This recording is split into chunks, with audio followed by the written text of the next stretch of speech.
Welcome back, everybody. Another edition of the Organics Q&A with Mr. Tad Hussey and myself. How you doing today, Tad?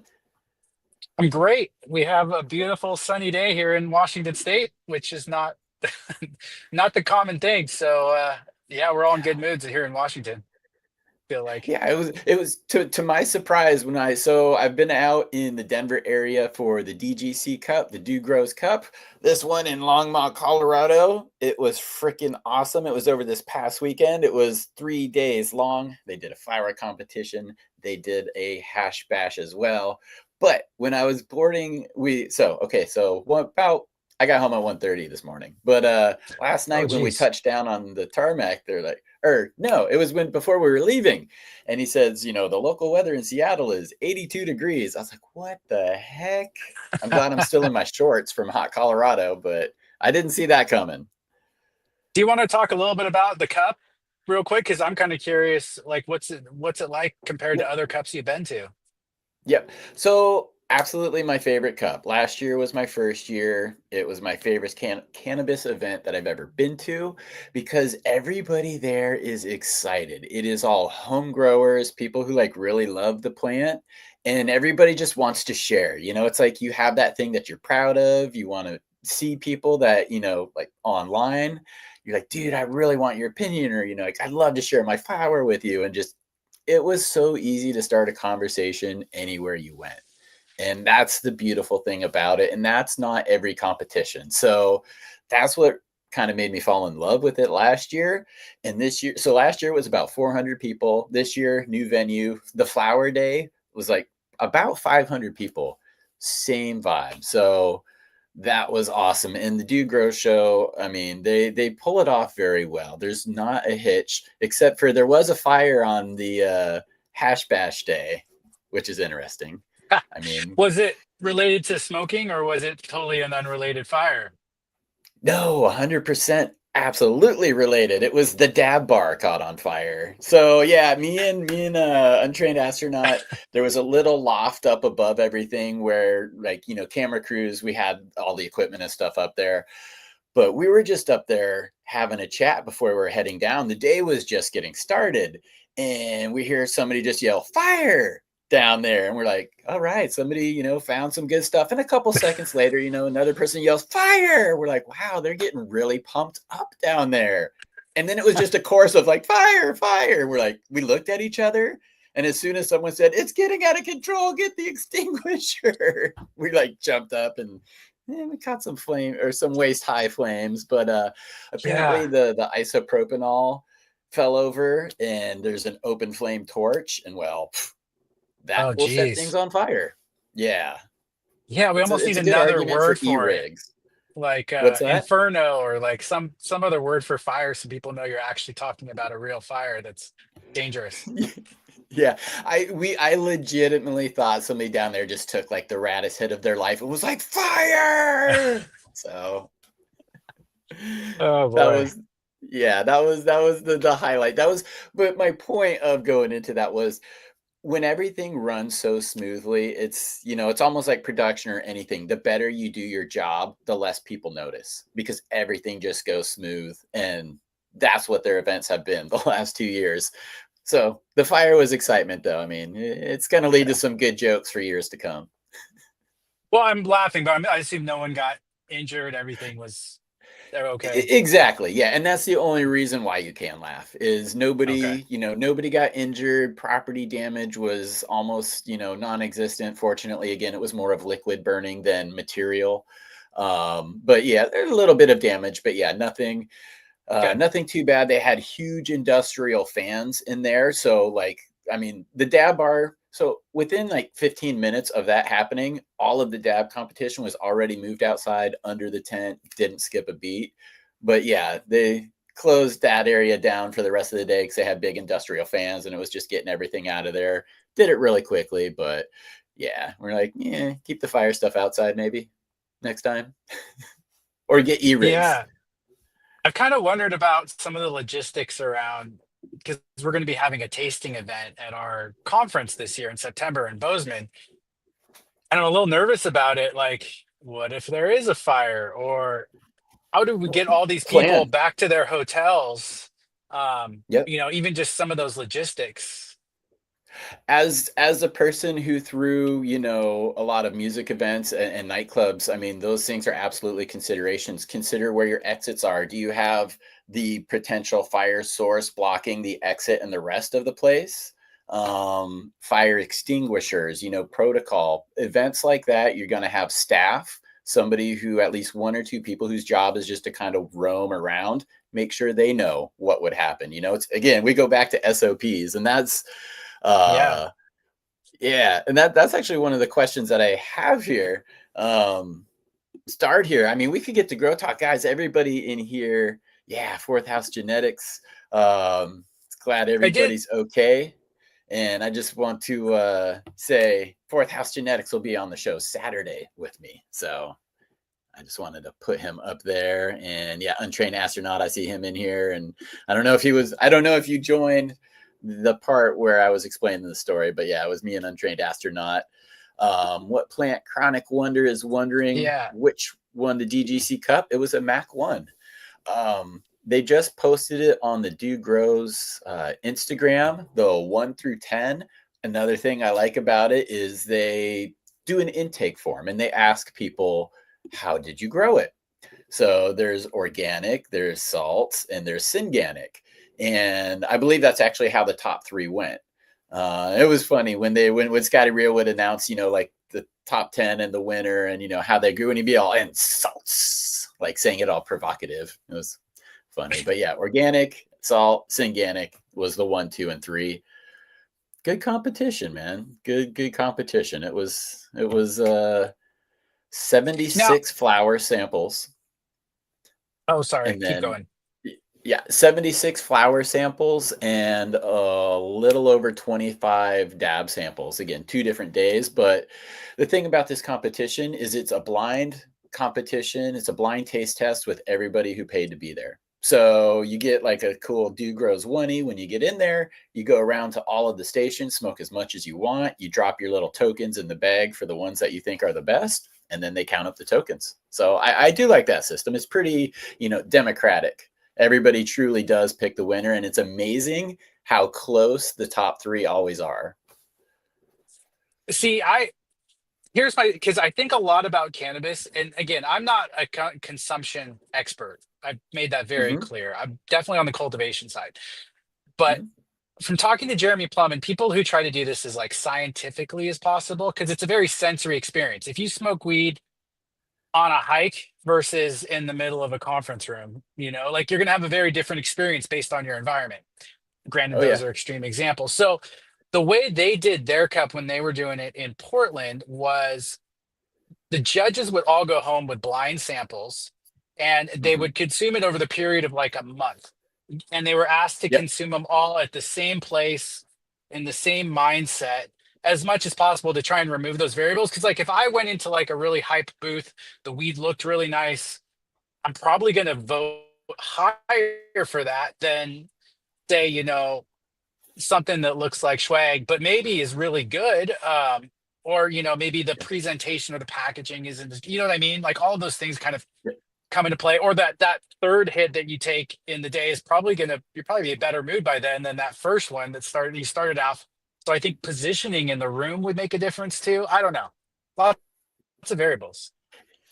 It absolutely can, because there's so many things that can influence us, even down to the packaging, like you mentioned. And this again, it was very, there were non-partial bud tenders, and it was just big conference tables laid out with all of the samples. There was a jar of the finished flower, and then what those, the bud tenders who weren't attached to any of the strains. Again, there's no packaging, no logo, just a glass jar and a Mhm. tray. They always had some freshly ground on that tray. So you just kind of come up, plug your oney in it, take a hit, and move on to the next one. So Are position the bud does, tenders moving around?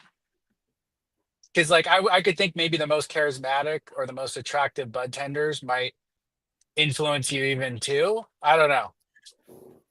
potentially. I don't know. People were just, I don't even think people were looking at the bud tenders. They were, they were head down in the samples. Fair. It was pretty awesome. It was funny, and of course you do meet the people who are like, I tried every single one. I'm like, how do you do that? But yeah, the dab competition, I didn't even try any of the samples on the hash day. I still had, again, there were so many awesome people there that were excited about their flower. And they're like, dude, I'd really love to give you this. Yeah. And that's what I stayed like Sunday. I was puffing on that. Allegedly, I still am puffing on a lot of that. So it was it was cool. And flower, I'm always been a flower guy, but it gave me room to talk to people and ask people. I'm like, okay, so compared to what you normally have, or compared to what's at your average rec store, how do these competition entries stack up? And there were some people who mentioned BHO and they could tell it wasn't quite purged correctly by a few different metrics of their own.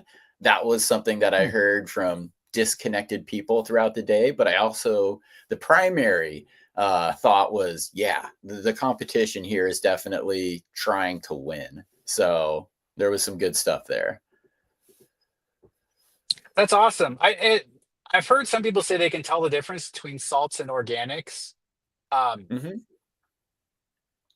I don't, again, not being a, not being someone who's particularly a connoisseur in that regard, I don't think I could, but I think that's an interesting conversation. It is because there's again, as the audio guy, the audio file is like, oh, I could tell the difference between a CD and an MP3, and because it's compression for people who don't know, and for someone who's actually a trained ear, myself, I typically can, but it's based off of compression, which takes time to figure out. So it's a very small percentage of people that truly can. Um, but yes, good grown plant is a good grown plant. And there were two clear Mm. examples of that kind of along these lines for me this weekend. Is one, the Herbs Now dryer. It almost looks like a food dehydrator. I've known several people that have used it. They didn't have bad things to say, and I haven't poo-pooed it because I've never tried it. But someone there brought flour that they had just quick dried in that product. I was impressed. If they didn't tell me, never would have known the difference. I had two Hmm. people whip out bags of, auto flowers, and they even told me it was auto flowers before handing it to me. I smelled the bag. I was like, wow. I took out the bud and looked at it. I'm like, again, never would have known if you didn't tell me. So there's a lot of stuff that we think we'll know, but in truth, a good grown plant's a good grown plant. Yeah, that's awesome. Yeah, I agree. Well, let's get Yep. into it. Sorry, I've been asking you too many Yeah. questions about this conference, but that's so cool. I'm glad you had fun, and I got to make it out one of these years. That sounds great. Yeah, it'll be fun. And we'll get to your conference coming up soon because I think people who enjoyed that one will also love this one because again, people there were so eager just to learn and share and be around each other. And I know there's going to be a lot of information and knowledge exchanged at yours. So everybody always wants to step it up. And we did get a question here from Jeff. Guys, if you do have a question, please just go ahead and put those in chat. You guys are the ones who run the show. We want to answer your questions. So let me make it more visible and I'll read this out to you. But he says, please talk about some differences in SOP when growing in peat mix beds indoors versus outdoors. So that's kind of a specific question. It excludes things like weather, it's excluding nutrients. It's just specifically, do you do anything different for your peat mix beds? Do you keep them wetter longer outside? I personally don't have an answer because I don't know. I don't grow outside. Do you have any input on that one? Yeah, and just to clarify, I assume most people know, but SOP stands for Standard Operating Procedures. So just how do you Oops. handle the beds and things? So our soils and the Westport Blend are primarily peat based. So the thing about peat based beds outdoors, there's two things that come to mind immediately when I think about the difference between indoor and outdoor. The first one is because peat, when it gets really dry, it goes hydrophobic.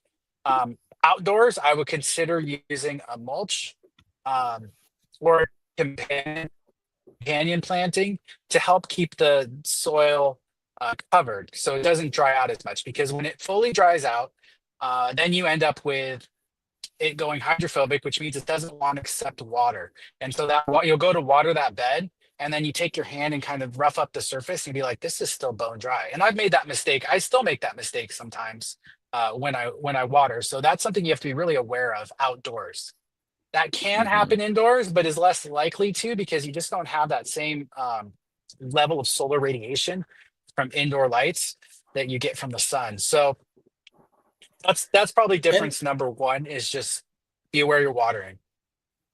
Go okay. ahead. Sorry.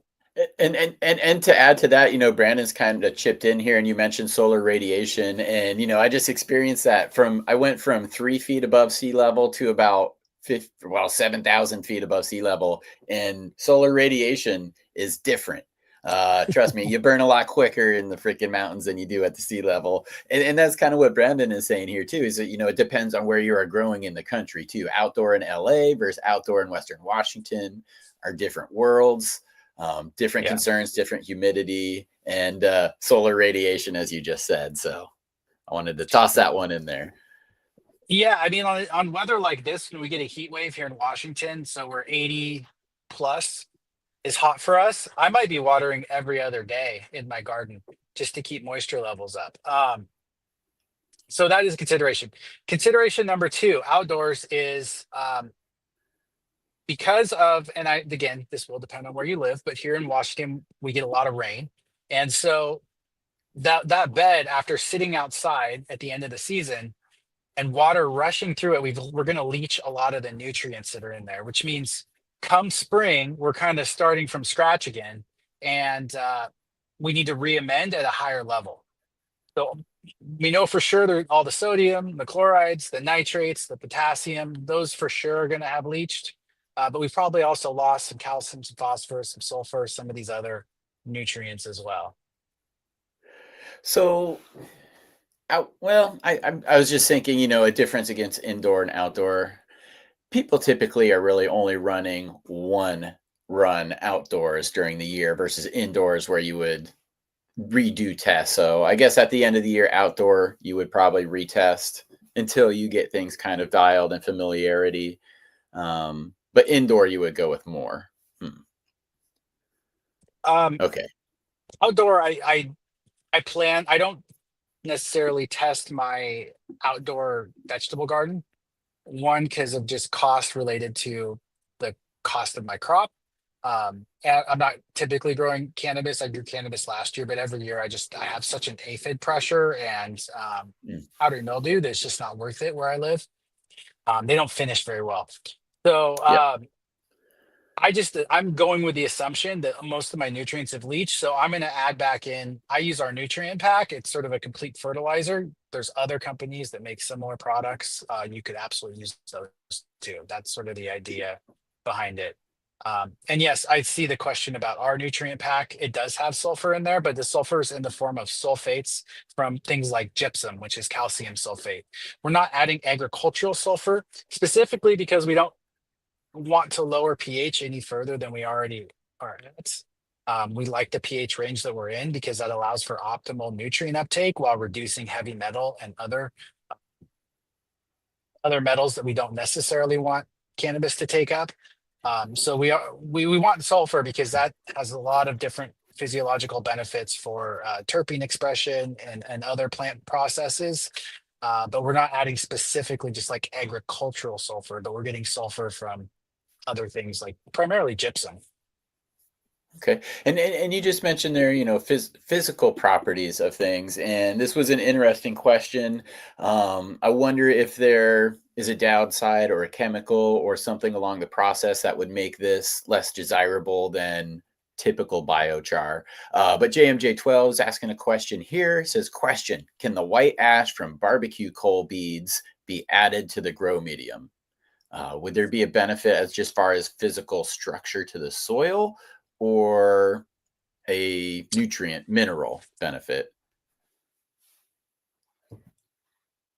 Uh-oh, I think you're muted. Are you Tad? With Can you hear with me?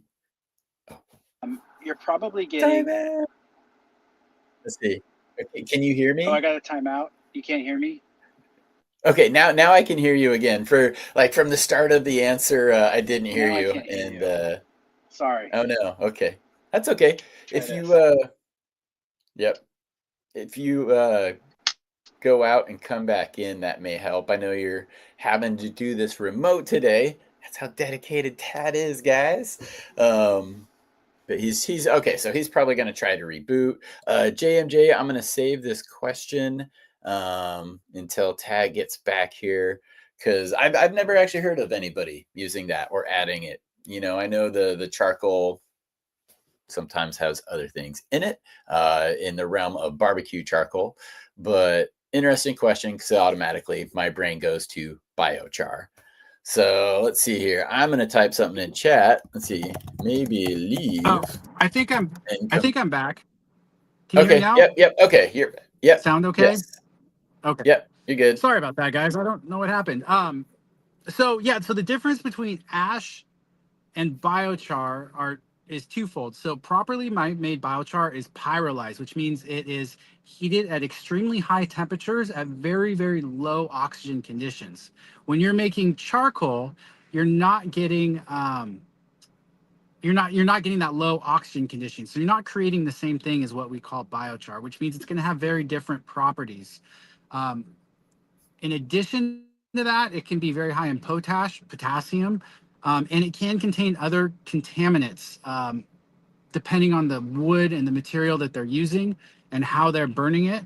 So that is a variable that is good to consider. I can't. There are people that have done it. I don't know, but there is more of an opportunity for metals and other issues potentially being contaminating in the product versus buying specifically a biochar product. Okay. So slightly different process. And then again, yeah, I mean, every time when I heard the barbecue part of it, I'm like, usually they do add extra chemicals in there for ignition purposes. Um, Here's a good question from Adam. Oh, and real quick before I get back to that one, I just want to shout out to the Owl Pellet and Wicked Deuces, which allegedly I consumed this morning from Blazing, Arizona. So shout out, 2 thumbs up. Actually, you can see the smile right now, courtesy of you. Thank you. Let's go back to Adam's question. He says, okay, and he actually hit me up about this, so I do have kind of thoughts. He wanted to get your thoughts as well. Question. He has a 100-gallon indoor pot. This thing is pretty freaking massive. It's pretty Yeah. tall too. 100-gallon indoor pot. 90-day veg, living soil, the 3.0. Should he feed at all? How to get an indoor monster? So, Yeah. and let's So just many let's just thoughts. start with yeah. So I mean, my thought Oh, again, without us being infinitely familiar, sorry. we know of it. We've know people that have used it, but without really knowing what's in there and running a number of things in there, we can just kind of give our opinions. 100 gallons is huge. We always talk organic soil. The larger the container, the better you'll be. The larger the charge in the battery. If you're starting with proper stuff.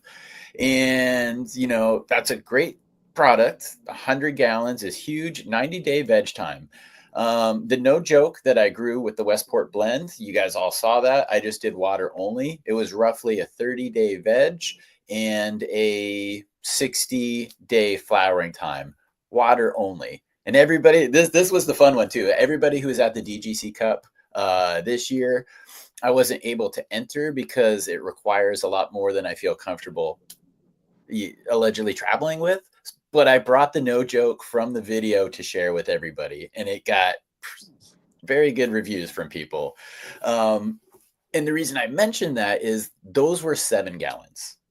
Obviously, 100 is bigger than 7. So I imagine 90 days would be still plenty of juice, even if it was long flowering. But the question would be, is it worth that soil mass and expense to do 100 gallons indoors for a single plant? What do you have any thoughts? And again, that's a person, Yeah. subjective, but I always like to look at root balls afterwards. I would be shocked if you maxed out 100 gallons worth of soil with just networks of roots. again, depends on how long you go, but I think 90 days, you're in the safe zone there. But that's my opinion. Yeah, I mean, essentially what you're saying is that root space is not going to be a limiting factor for one plant. Fertility, you don't think is going to be a limiting factor for that plant. 100 gallons is a 4x4 bed, really, more or less, at 10 inches of depth. I'll grow 6 to 9 plants in that and create, a canopy. Because here's the other thing too: indoors, you're limited by light from pretty much, you could do under canopy lighting, but you pretty much just top lighting. So you're not going to get a lot larger yield necessarily off of a larger plant.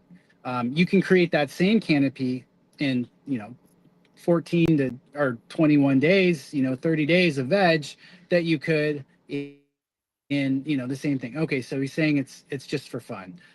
Yeah, if it's just for fun, then you absolutely could. It's always good to talk to the soil manufacturer in terms of what fertility they recommend, but I would think in our soils at least, I probably want to at days 2 months in towards that third month, I probably want to give it some additional fertility for flower, just because it's going to be such a big plant. But man, if you're just gonna have fun with it, yeah, I think you could absolutely do it. I just think it's going to be a lot more pruning, Yeah. but you can create And something pretty cool looking.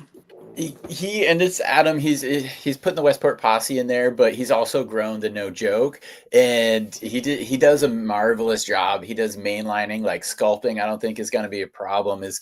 I don't know if anybody remembers the meme or the Scrog King.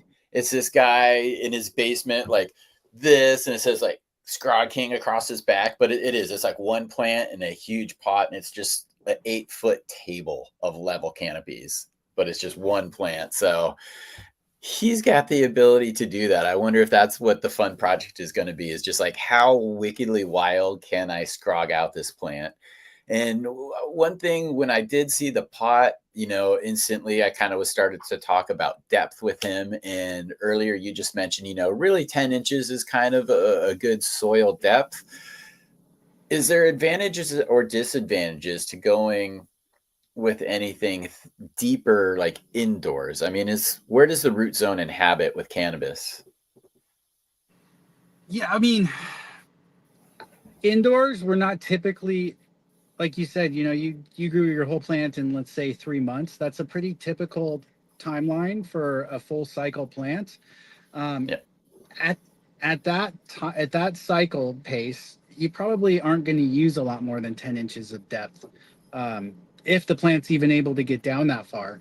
So that's sort of our recommendation. It also makes it easier for watering when you don't have a very deep Right. soil profile. So you can absolutely go deeper, but I don't see a ton of advantages to it. And it also doesn't allow for as good of drainage, I think, when you start going, 16, 18 inches and more. But Okay. yeah, I mean, people do it. You can absolutely do it. I've even seen commercial facilities that successfully do it. It's just more expensive. You're paying for double the media, but you're not getting double the yield or fertility necessarily out of it. Yep, and those are all good considerations. And I'm seeing a lot of the outdoor growers in here be like, hey, that's great for an outdoor, indoor. A couple other people like 25 or 30 would probably be the tops that they go. And that's what I love about chat as well, is we all get to experience and do different things. So when one of us has a question, there's usually somebody out there who's like, I've thought of this and tried it. So getting that input is always great, because that helps us and that helps everybody else in chat too. So we've got a really good chat gang out here. You do. You have one of the best, I think. Yeah. Smart people and super supportive of each other. I really love that. Yes, yes. And we all want to grow good dank. And again, we could be like this. So when you go out to the Growers Cup, if these people weren't growing good stuff and they wanted to share it with you, you'd be like, So create good growers, because they'll want to share. So yes, create good growers, guys, and you will have unlimited, amazing flower and probably concentrates to smoke too. So selfishly, teach them to grow. And I want to say, like, there are a lot of ways to grow this plant. One of the things that I really push hard on is like, well, one, if you have a way that you like to grow and you're convinced, maybe you use 3 different bottled nutrient lines or product lines and all these different inputs, and you love the way the plant finishes with those genetics. Me, I'm not one to tell you that that way is wrong. My big thing is like, I think we can do it cheaper and achieve similar or better results with less inputs and less cost.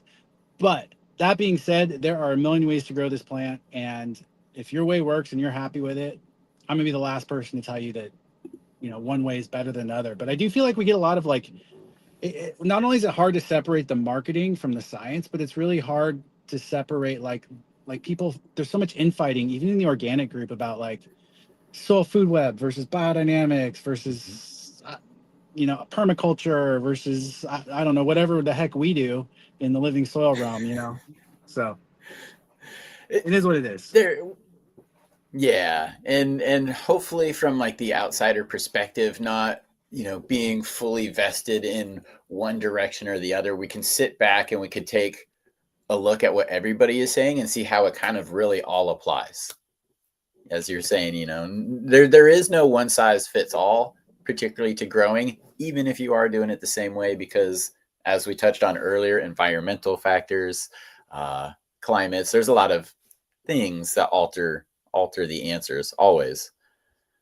And Yeah, it makes a environment is a huge role. And I was actually talking with a grower the other day, commercial grower who's setting up this big grow, and he was looking at using root-wise instead of microbial mass as a microbial problem. He was worried, how would that input things?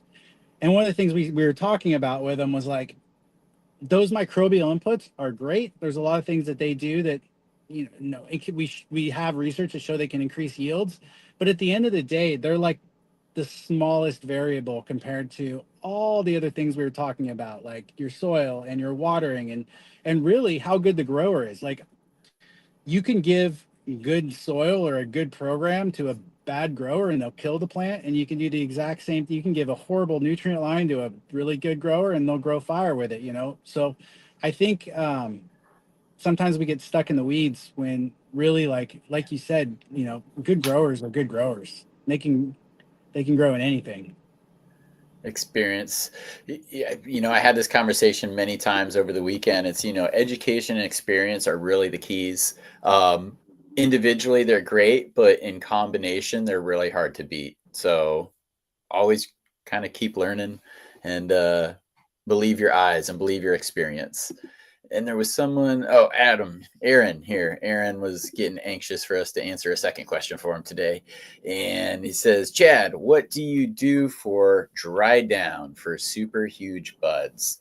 Okay. So there's obviously, again, there's going to be variables, climates, humidity. Colorado, very dry. Where I am right now, very moist.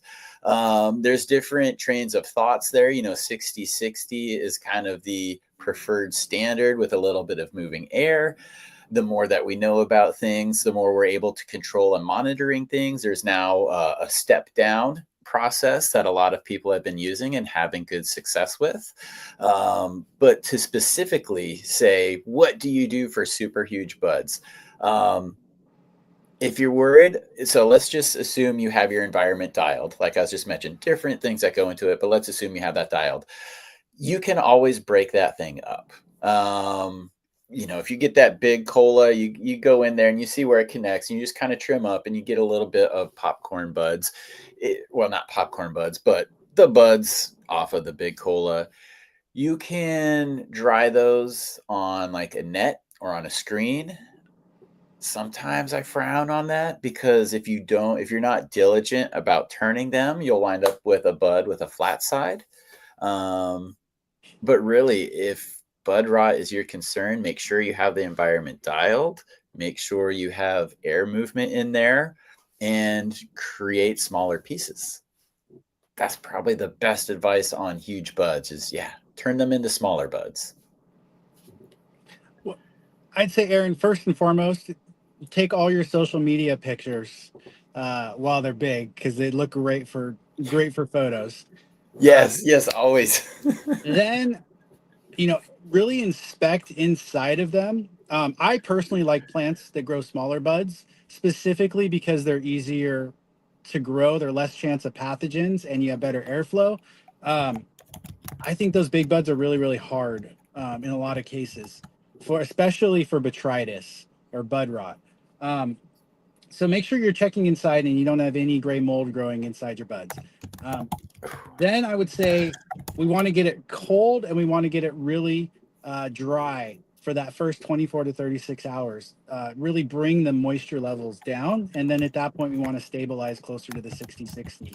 But yeah, I agree. Break up those buds when you actually go to hang them. Normally, I won't break down buds, but I also don't like to grow those huge chunky colas specifically for that reason. Awesome.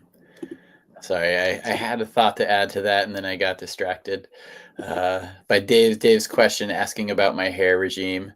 Back on the chair. It's organic. Dave's not here is my hero. He is awesome. Brandon is chiming in too. Says prune, so you're growing smaller buds. A lot of thinning. You can do that because you're taking away the main apical cola, and you're creating a lot of smaller ones. But that is awesome. Yeah, I think too, like as much as growing it's important, curing it and having a good cure space is equally important. Being able to have a space that you can really control, that you can get cold and dry when you need to with decent airflow, really allows your buds to finish the way you want them to. Because you don't want to grow an amazing flower and then lose it all in the cure. It really is half the battle. Yeah, you can ruin a great grow with a bad dry and a bad cure. I guess I won't get into, obviously we're trying to get the chlorophyll out, we're doing these things, but people watching are probably already aware of that. So I'll skip over that. Jada Joyrider, what is the pH of your shampoo? That is a good question. I will check to see if it's on the bottle, but really guys, it's connected. It's Hemp's shampoo, HEMPZ, Hemp's. Go look it up. It's awesome stuff. So yeah, I'm still trying to recover from 3 days of each day successively being the most like cannabis I've consumed in one day since last year's competition. So still trying to recover from that late night of traveling, getting home. And to make it all better, I have my annual physical and blood draw tomorrow. How did that get timed? I don't know, but I'm going to ask him to tell me what my THC level is because it's probably damn high. Oh, they can check that. My brother's a pretty heavy smoker, and Brandon, who's in the chat, is also a heavy smoker, and they both had good blood work. So, it may have other detrimental effects, but it doesn't seem to affect your blood work too bad. Okay, well that's good. I really do want them to give me the THC percentage though. Like I want to ask. We'll see if I do, because it goes okay. So it goes back to the argument Washington State and many other states, as far as like the comparable to blood alcohol level. There is one for THC. It hasn't successfully really held up in court, and that's why we don't see it applied a lot of times. But that doesn't mean you're not going to go through hell until it just goes away. But Washington has a mandatory minimum to where if you're a regular consumer, even if you don't consume for 48 hours, which is a long time after the effects of cannabis have worn off, you likely, if you're a regular consumer, you likely will still be beyond that threshold. So after 3 days of consuming the heaviest amount that I have all year, I want the trophy, man. It's like the high score on the game at the arcade. I want to see what my level is. And again, I bet it's above the limit. And no, I'm not going to consume for 24 hours before I go, which means I need to stop pretty soon. Good thing I started early today. Okay. Sorry, guys. People are getting delusional travel rants at this point. So hopefully if you guys have questions, please type them into chat so you don't have to hear me and my nonsensical stuff today. It is June. Things are starting to heat up, Tad, for outdoor growers. what is probably one thing that they should be thinking about right now? Is this a time of year where pest pressures tend to increase? Is irrigation frequency more important when we have higher temperatures? As outdoor growers, what would be something that comes to your mind right now for this particular time of year? Yeah, I mean, this is kind of the sweet spot outdoors around here, where the plants look great. Everything's, growing well. We're not really into flower yet. This is the easy part. Yeah, I mean, there Okay. are a few things when it's really hot out. You probably need to water more frequently. You may consider shade cloth. I see someone actually just was posting that as I was saying it. That's great advice. Um, if you have the ability to use it. Other than that, though, there are some things you can do, like raising silica levels will help with drought stress. Um, Okay. Mycorrhizal fungi has been known to help with drought stress. Really, proper watering is the biggest thing there. So, yeah, that's probably the biggest thing. It's really, at least in Western Washington, it's the end of the season, and it's like, oh, are these going to finish, or are they going to beat the pests and the cold weather? We get one cold night and then a warm day and or a heavy rain and then high humidity, and then everything just Yeah. botrytis just comes out of nowhere and your whole season's over. And I don't know, we just done that way too many times. Yeah. One person mentions calcium. Yeah, having high levels of calcium is really important. Yeah. Front load the cow may foliarly. That's always one of those fun ones to say. Let's Yeah. see here. There's a I don't love question. CalMag because typically we have sufficient magnesium in living soils in general, but calcium will go through a lot more. Everyone want to have it at a much higher level than the ratios that we typically see in CalMag, but um, yeah, it depends. Okay, and that's always a good answer. And this is kind of another question like we were talking about earlier is there's different methods. If you're getting good results with what you're doing and you like it, kind of continue to do it unless you're harming it. And this person, and this is going to be subjective. I'll give my opinion. Might be the same as yours, but he says, "What do you think about going KNF versus dry amendments?" Again, I've seen them both work successfully. My hardest part about KNF is one, it does take a lot of work. I hope you have a lot of time, but it's a very low cost of entry. I get hung up on numbers. I want to know how many milliliters do I need to give it. And with the tools that most people commonly have, we're not really able to get to a per milliliter dosage with a lot of KNF recipes. It's just more or less do this, apply this, and you're seeing these nice results versus dry amendments, which is something where you can absolutely kind of formulate, calculate, and test. Am I going off the chart there, or do you have different thoughts or similar thoughts about what do you think about going KNF versus dry amendments? The time difference is, or there is a difference in time commitment, correct? For sure. I don't know that I see them as like a versus sort of thing. They're very different. I mean, KNF, like you said, is a lot of labor. It's a lot about biology forward approach that's very affordable, but you do lose some of that accuracy or confidence in what you're making and what the levels of fertility of those products are. Um, Dry amendments, I assume we're talking about like soil testing or even just adding a dry organic fertilizer. Um, Still reasonably affordable. We have a better idea of what the NPK levels are. Um, yeah, they're just different approaches. If I was on a real budget, or I was just kind of more casual about my growing and wanted to experiment, I think KNF makes a lot of sense.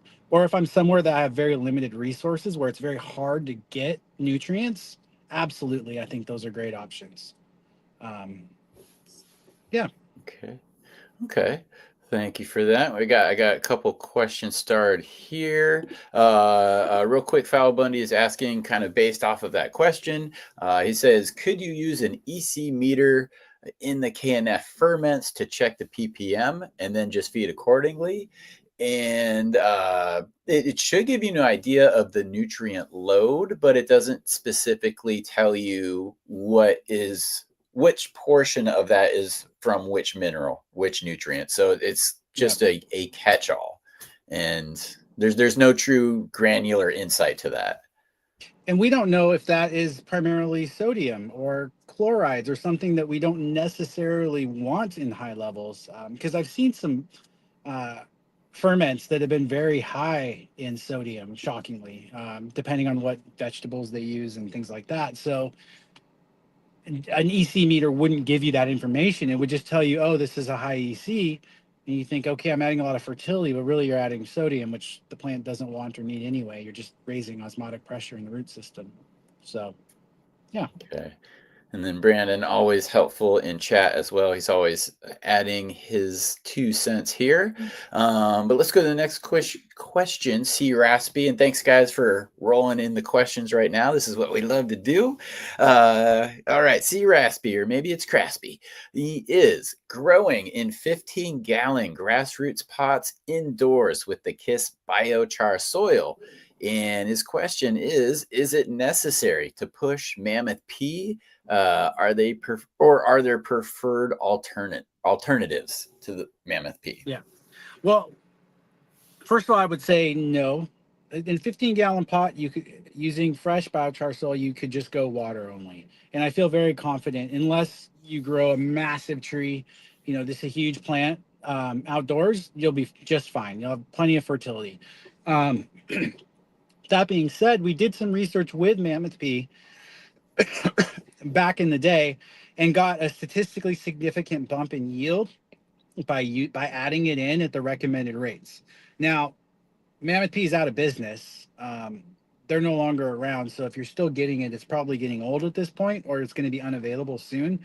The founder of Mammoth P, Colin Bell, now works over at Microbial Mass, which was actually founded by a guy I know, Andres, who was a researcher who was friends with David Perrone, who's been on the podcast. Anyway, they have a very good product. We do sell it. I work with them, so I do have a financial interest in saying that I like the product. But you can also get microbes other ways. They're going to be different microbes. That's a specific consortium of microbes that work really well together. But I think Brandon listed a whole bunch of other things like aerated compost teas, trichoderma, lactobacillus. Yeah, all these different other types of ways to get microbes. So, yeah, you don't necessarily need to add those things. Yep. Okay. Doctor, it is too live. Come on. We're always live on Tuesdays. We're screwing And up way too much for it not to be live. Yeah, right. Yeah, that's a good sign there. But yeah, if you guys are just watching on the Chad Westport YouTube channel, make sure you go to the KIS Organics YouTube channel as well, because this Tuesday happens every week. Instead of me, you're going to be chatting with Tad and Brandon, and Ben sometimes comes in. So guys, this isn't just a once a month thing if you've only been here. And if you are from the KIS Organics channel, please come on over to Chad Westport and like and subscribe over there. A lot of good mycelium talk in here. Let's see. Let me go back to the questions. Dank Gardner had one here. It says, question, anything more diverse than gypsum for buffer or to buffer RO water, not just calcium sulfur, looking for something with all nutrients and minerals. So RO water strips everything out. You kind of want add a little bit back in before giving it to your plants. Why? Because it creates a buffer for pH. Is that correct? Yeah, and it keeps the water from bonding with other things that are not necessarily good, like metals and things like that. So yeah, gypsum is just really nice. It's calcium sulfate, because one of the nice things about it is you really can't overdo it. The solubility of it, the release rate of calcium sulfate is quite optimal in a lot of ways for the way that cannabis utilizes it.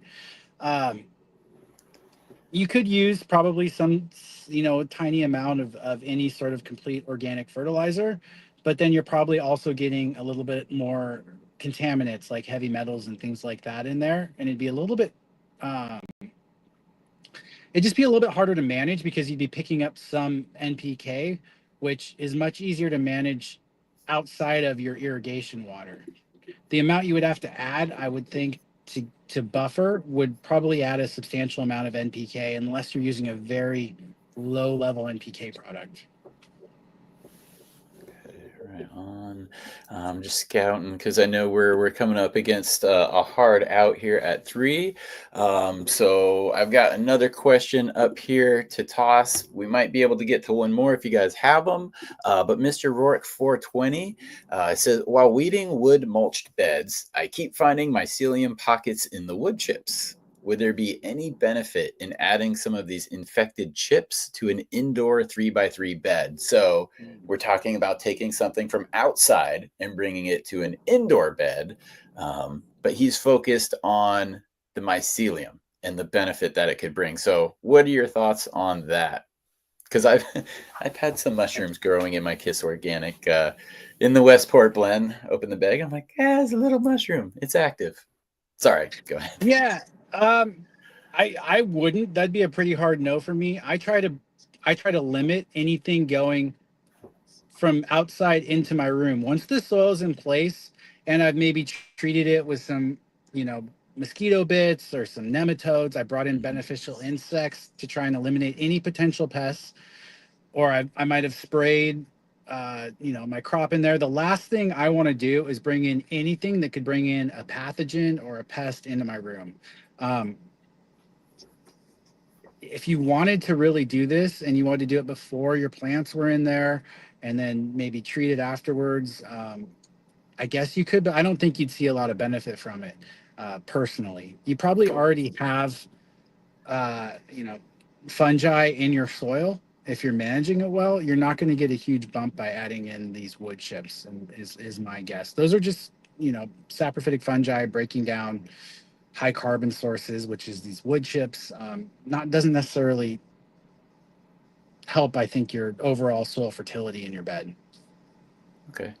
That's, that it's a great thing to frame in that just because you can doesn't necessarily mean you should. You have to consider what the benefit to it is. Does that, the mycelium there translate into what we're thinking it's going to do to the roots? Is that a real thing or not? And two, also to frame, the commercial aspect of it. These are multi-million dollar decisions potentially. So when you are very strict about, I don't take anything from outside indoor, that's because it could be multiple millions of dollars to people. So those are really the pro way of doing things and thinking of things. At least in my head, it can be, things can be very black and white when it comes to your the SOPs of your IPM, cultural practices. Clones, you always want to, dunk clones, quarantine clones. There's a lot of things that we do or that we should do, and we know that you should do, that at least 80% of us aren't doing.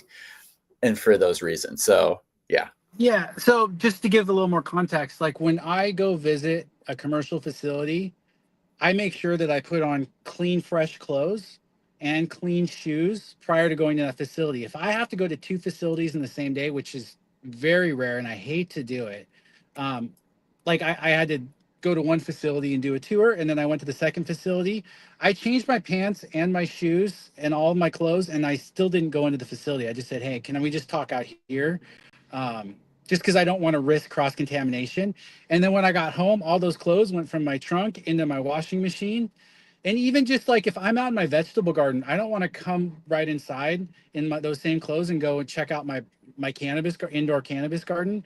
Um, you may think, the risk is low, but it just takes one hitchhiker, just a few spores on you to eventually cause an issue in your room. So it's good to always be thinking about that. Always go to your indoor space first with clean clothes, clean shoes, and then go outside and do whatever you have to do outdoors. And that's, again, that's why, okay, tangent there. tangent, but some of the best tools that you can use for growing cannabis, especially IPM, are free. They're just common sense. You have to put them into practice and just strictly adhere to them. So that's the prevention is the best method. One more question. Well, maybe, you know what, Travis, I appreciate the question. Let me lightning round this one real quick. He says, what would you do best NPK ratio for seed development with pollinated plants being switched back to 18-6 light schedule? I don't know. I know Rasta Jeff is big on the 18-6 after it has been pollinated. I have not tried that yet because I am familiar with what I do and I know it works, and I don't have haven't had the plant to experiment with it. So we can answer this another time because it gets a little bit more in depth. But specifically, I just wanted to say I've not grown my seeded plants under the 18-6 schedule. It would be different than my 12-12 schedule. But Tad, let people know where they could find you, anything that you got going on or coming up, please. Yeah, well, so I have the podcast, Cannabis Cultivation and Science. You can always check out if you find this information interesting. You can hear from real experts that know way more on a given topic. So I saw some people asking about silica. I did a whole podcast with a silica expert, Dr. Wendy Zellner. I highly recommend checking out if you want to know all the answers about silica from the source, for example. We've got KIS Organics. We make the Westport Blend of soils. If you haven't seen Chad's video of his plants in it and how he grows from start to finish, it's a great video. And you can get that same soil now. So I'm really excited about that. And other than that, I guess we have a conference coming up. Yeah, that's the episode. And the conference is the Cannabis Cultivation and Science Conference. It's going to be in Bozeman, Montana. I cannot wait. It's going to be a lot of my favorite podcast guests. It's going to be a little bit different than your traditional, cup or conference. Our goal here was to create something that was very professional in terms of the information, but it's just going to be a bunch of growers. So in that respect, it's going to be very casual. And on it's a 3-day event. We're charging $200 for tickets, and that includes all access to everything, with the exception of there's a workshop either on HVAC and airflow with Dr. Greenhouse on the first day. That's $75 extra, or you can choose the workshop with the bug lady, Suzanne Wainwright Evans, in the morning, and that's $75. Otherwise, it's just $200. And we're getting a lot of really cool sponsors. Like I'm going to be able to offer a Photone free code there for the advanced metrics, and some free virus testing, a bunch of other different perks in the swag bag. So I'm really excited for that. And then, the third day is a tasting event with the Living Soil Alliance providing all the cannabis, and you can literally go through and try best of what Montana has to offer. And it'll be fun, and then get on a plane and cruise on home. So yeah, we're really excited for it. But it's gonna be all very science-based information. So we're having researchers or people that are really the top of their field speaking on the topic. So for water, we have Dram coming out. For pathology, we have Dr. Michael Brownbridge from BioWorks coming out. So I really try to get the best people in their respective fields at what they do. So yeah, I'm excited. Call the expert. Call the expert. That's what the experts do when they call the expert in that field. Yeah. So that'll be fun. Tad, thank you so much for making time today. I look forward to doing this again. Everybody, KIS Organics YouTube channel every Tuesday at 2 p.m. Check it out. It's the Q&A driven by you guys, the viewers. So thank you for hanging out. Thank you for watching. I will be back later this evening with the Caribou Heart TV show, 6 p.m. my time. That's about 3 hours from now. This Saturday, again, the Fourth House Genetics. You're going to see a whole bunch of stuff coming out on Chad Westport YouTube channel. And Tad, I hope to see more stuff coming out from you too. So everybody, Thanks, Chad. thanks for watching, and we'll catch you later. Appreciate you. See ya.